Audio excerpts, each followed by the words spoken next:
Hello.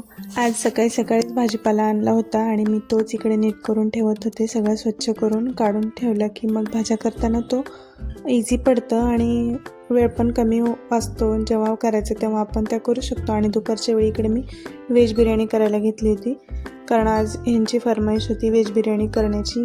मग मी ती केली आणि इकडे सगळ्या भाज्या वगैरे कट करून घेतल्या होत्या आणि सोयाबीन पण बॉईल करून घेतले होते. छान अशी व्हेज बिर्याणी बनवून तयार होती. दुपारच्या वेळी जेवणामध्ये सुटसुटीत भात बनला होता बिर्याणीचा. असा चिकट वगैरे नव्हता आणि एकही दाणा त्याचा तुटलेला नव्हता, तुकडा झालेला नव्हता.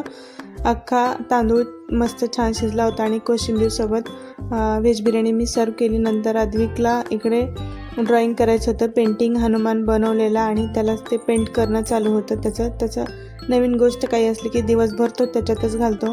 त्याला बोर होत होतं म्हणून तो इकडे झाडांना पाणी देत होता. अशा पद्धतीने लहानपणी आपण पण असंच बॉटलीच्या झाकणाला होल करून पाणी आणि खेळायचो, तसंच अद्विक करत होता. 2 मिनटात एक बॉटल तो संपवत होता आणि सगळ्या झाडांना त्याचं पाणी देणं चालू होतं. मी शेतातून आज पहिल्यांदाच अशी माती काढून आणली होती आणि हे जे आहे अवजार, त्याला काय म्हणतात ते मी पहिल्यांदाच हातात घेतलं आणि माती काढत होते. ती येतही नव्हती माझ्या आणि ते निघतही नव्हतं. खरंच शेतीत काम करणं खूप अवघड गोष्ट आहे. जे शेतकरी आहेत त्यांना खरंच सलाम.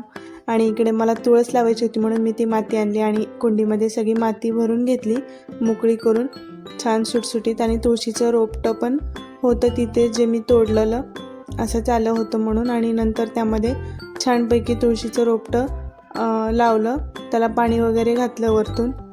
आणि हे अशी झाडं वगैरे लावायला आवडतं खूप जास्त, पण आजकाल जास्त माती पण कुठे भेटत नाही आणि एवढी जागा पण नसते ठेवण्यासाठी, म्हणून ह्या काही फंदात पडत नाही. आणि इकडे मी तुळस लावली. असा होता आजचा दिवस. भेटू नेक्स्ट व्हिडिओमध्ये. बाय.